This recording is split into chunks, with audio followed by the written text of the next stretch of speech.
Hey, greetings, Lore of Warcraft fans. It is GleeCon here again with another episode of Lore of Warcraft. And yeah, we have been dinking and dunking around with that side uh, World of Warcraft role playing game and wrapping up Chronicles Years and all these other side things. In Cycle of Hatred, we just continue to see the Horde and Alliance having tensions and the burning blades stirring that up. So stay a while and listen to Chapter 8 of Cycle of Hatred. Let's see where that develops. Lorena was led into Lady Proudmoore's chambers by Durie, that lunatic old woman who managed the lady's affairs, only to find that the room was empty. Whirling on Durie, over whom she loomed by a full head, Lorena said, "Where is she?" "She'll be back soon. Stop your fretting. It's been an hour since she went off to meet that orc war chief. Ought to be back any moment now." Frowning, Lorena asked, "She's mating with Thrall." Putting her hand to her mouth, Durie said, "Oh dear, wasn't supposed to mention that. Just forget I said anything, will you please, dear?" The colonel said nothing, instead twisting her square face into a snarl designed with the express purpose of getting the old woman out of the chambers. At that, it succeeded rather admirably as Durie dashed from the chambers, her spectacles falling off her nose. A moment later, Kristoff entered. "Colonel, Durie said you had a report." Lorena looked at the chamberlain. Like the old woman, Kristoff was a necessary evil. After all, the nation did not run on soldiering alone. One of the first lessons her father and brothers had taught her was to be good to the clerks and the like. They were the people who kept any unit functioning far more than any high-ranking officers. She found Durie so annoying that she did not put that advice to good use with her, but Kristoff was the lady's right hand, so Lorena put aside her intense dislike for the man himself and forced a smile onto her face. "Yes, Chamberlain, I have a report for the lady, which I'll give her as soon as she arrives." Kristoff smiled. It was the most insincere smile Lorena had ever seen, and after spending years guarding the keep at Kul Tiras, it was against some stiff competition. "You may give it to me, and I can assure you that I will pass it on to Lady Proudmoore." "I prefer to wait for my lady myself, sir, if you don't mind." "She is away on official business," Kristoff inhaled sharply. "She could be some time." Giving the chamberlain an insincere smile of her own, the colonel said, "The lady's a mage. When her business is conducted, she'll be back in an instant." And she wished me to report directly to her. "Colonel." Whatever Kristoff was about to say was lost to a loud popping sound and a flash of light that heralded the arrival of Lady Proudmoore. She wasn't much to look at, the colonel had always thought, but she had also learned early on that mages were not ones to judge on appearances. Lorena had spent all her life trying to make herself look as male as possible, keeping her hair cut short, not shaving her legs, wearing undergarments that hid her breasts, and even with all that she was often dismissed as being just a woman. It amazed Lorena how this small, pale woman with her golden hair and deep blue eyes managed to gain the respect of so many. In part, Lorena supposed it was the way she carried herself. She seemed to be the tallest person in whatever room she stood in, even though she was often the shortest. Her clothes all tended to be white: boots, blouse, pantaloons, cloak. Most amazingly, the clothes remained a shiny white. It took a week out of every year of a soldier's life to keep the white trim in the plate armor from turning brown or gray, and most were unsuccessful. Yet Lady Proudmoore's clothes almost glowed. Lorena supposed that was a fortuitous side effect of being a powerful mage. "Colonel, you've returned." Lady Proudmoore spoke as if she'd been standing in the room all along. "Please report." Quickly and concisely, Lorena told the lady as well as the chamberlain what she and her people had learned at Northwatch. Kristoff pursed his thin lips. "I've never heard of this burning blade."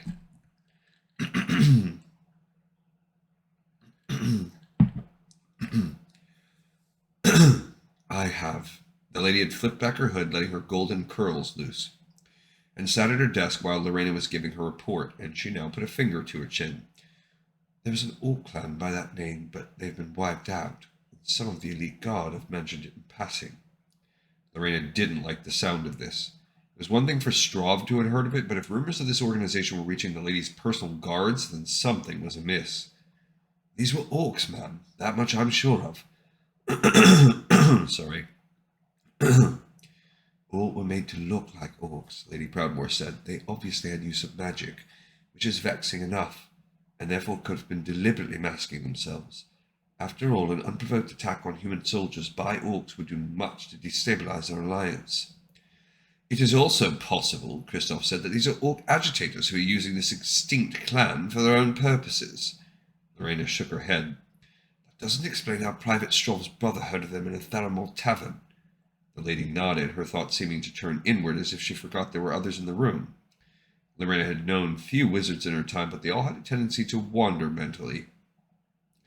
However, unlike those other mages who often needed a club to the head to pay attention to the world around them, Lady Proudmoore usually was able to bring herself back to reality on her own. She did so now and stood up. Colonel, I want you to investigate this burning blade. We need to know who they are, how they operate, especially if they're using magic. If they have orc recruits, then why try to lure humans? Get to the bottom of it, Lorena. Use whoever you need. Should be whomever.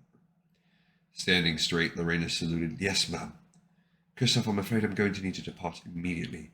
Thunder lizards have got loose from Thunder Ridge and are endangering Dry Gulch Ravine. Frowning, the Chamberlain said, I fail to see how that concerns us or you. A section of the force that keeps the lizards contained in the ridge has been razed to the stump. Orcs did not do that. How can you be so sure of that? Kristoff sounded incredulous. Lorena felt much the same way at the Chamberlain's idiotic words.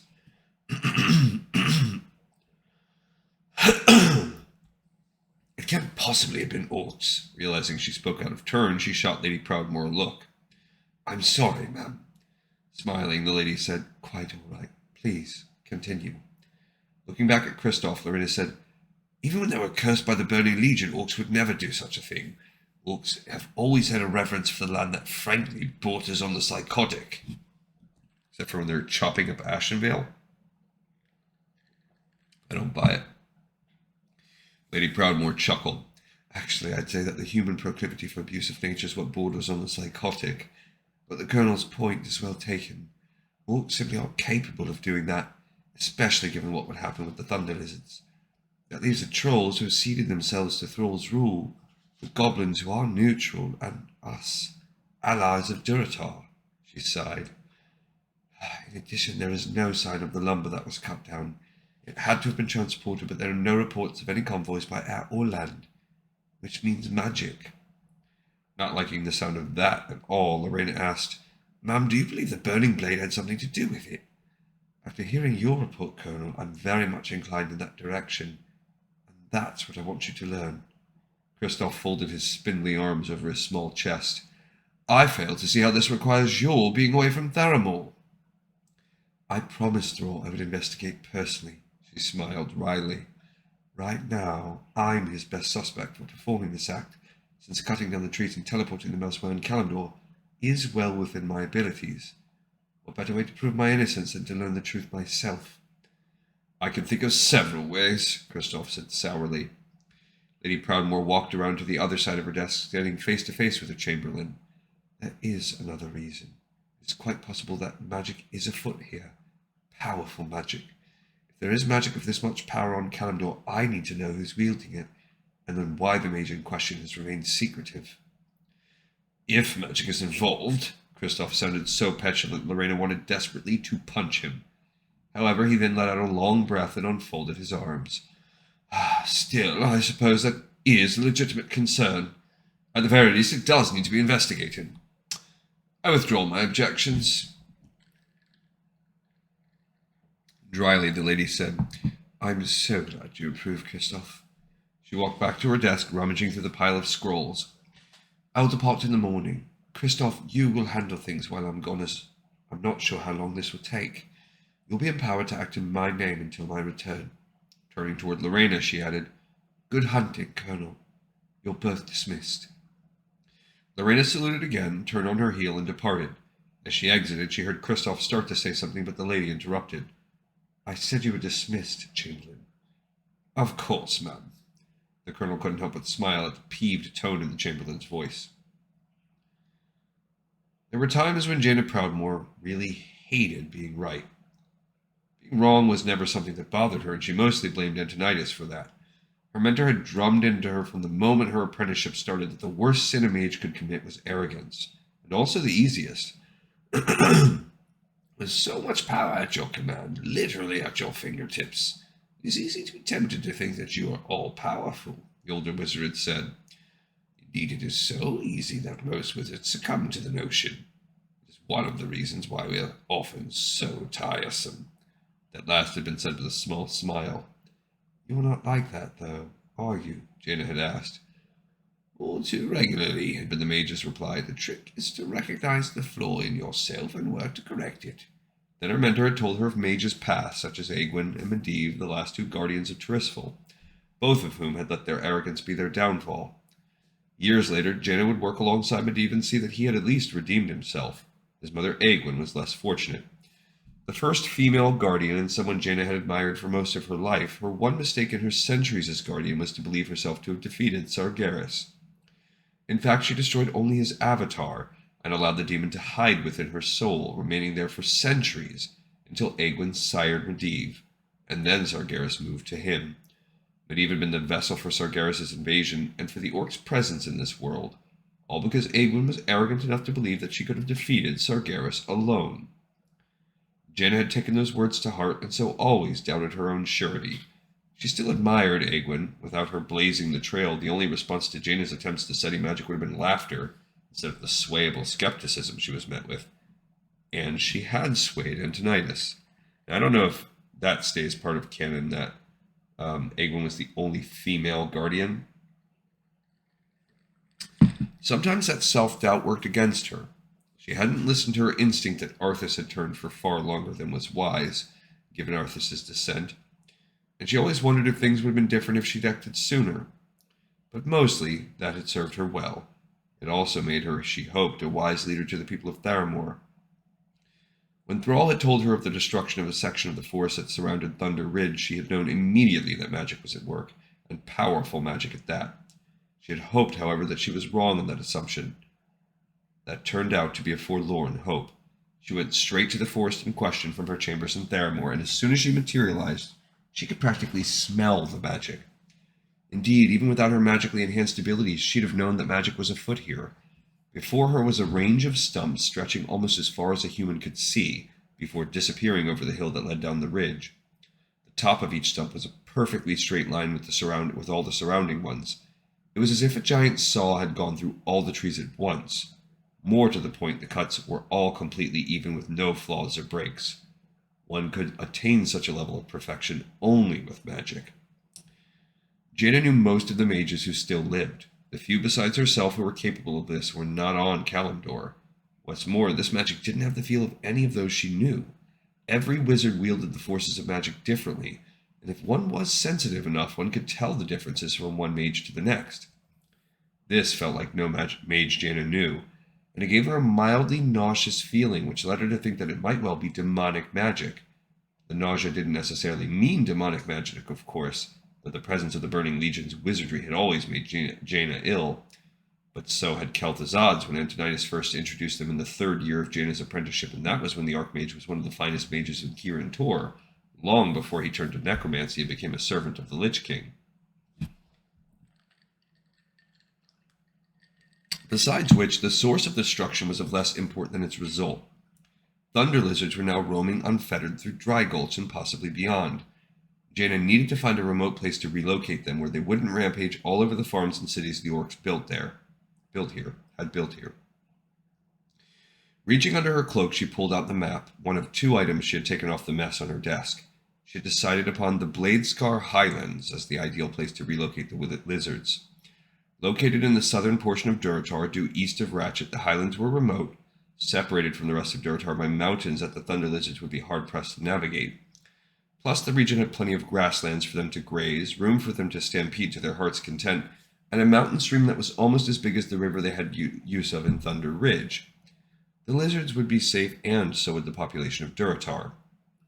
Her initial thought was to move them even farther away, say to Feralis on the other side of the continent, but even Jaina's abilities had their limits. She could teleport herself there easily enough, but herself and hundreds of thunder lizards was more than even she could handle over such a distance. She then removed the other item from her cloak, a scroll containing a spell that would enable her to sense the mind of any thunder lizard on the continent. She spoke the incantation and then cast her senses outward. Unlike most reptiles, thunder lizards had a herd mentality akin to that of cattle, so most of them had stayed together even as they departed their home. Sure enough, she found the bulk of them milling around the river that fed Dry Gulch Ravine. They were in a docile phase right now, which simplified Jaina's life considerably. She was prepared to magically put them into such a phase if need be. Thunder lizards were either docile or stampeding. They didn't really have much of a middle ground, and teleporting them while stampeding would be a good deal more problematic. Still, she preferred not to disturb the animals' routine any more than necessary, so she was glad they were in the more cooperative mode. So they're yellow. For a caster to include anyone but herself in the teleportation spell required line of sight, at least according to most scrolls one would find on the subject. However, Antonidas had told Jaina that one could also do it if one was in what he called line of mind. It required the mage to reach out and touch the thoughts of whomever she wished to teleport. This was a lot riskier, as there were many whose minds were difficult or dangerous to touch. Other mages and demons generally had protection against such things, and even someone particularly strong-willed would probably be able to resist. No such impediment existed with the Thunder Lizards, however. Right now, their minds were focused on one of three things: eating, drinking, or sleeping, or pooping. In addition to running very fast, those activities were generally all that occupied a Thunder Lizard's mind, except during mating season. Still in all, it took several hours for Jaina, standing in the raised forest, to reach out with her mind to each Thunder Lizard in Dry Gulch, as well as the stragglers that had wandered off toward Razor Hill. Grass, water, eyes close, rest, lap up, chew, swallow, sip, sleep, breathe. For a moment she was almost lost.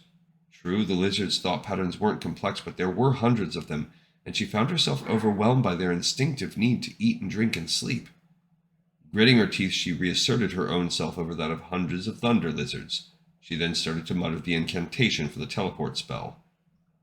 Pain! Searing white-hot agony sliced through Jaina's skull as soon as she uttered the final syllable of the spell. The ruined forest melted before her and then slammed back into form immediately. A milder pain shot through Jaina's left knee, and only then did she realize that she had stumbled to the ground, her knee colliding with the nearest stump. Pain. Hurt, hurt, hurt. Run, run, run, run. No more pain. Run, no pain. Sweat beading on her forehead, Jaina resisted the urge to start running through the forest. Something happened to the teleport spell, but Jaina couldn't take the time to find out what just yet, because the pain she felt when the spell was ruined was transferred to the Thunder Lizards via their mental link.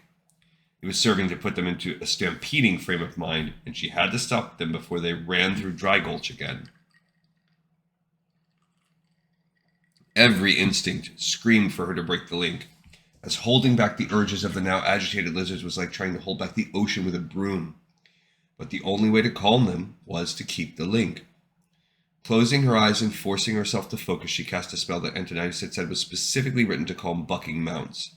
Clenching her fists so hard she feared her fingernails would draw blood, she shoved as much of herself as she could into the spell, making sure to catch all the lizards with it.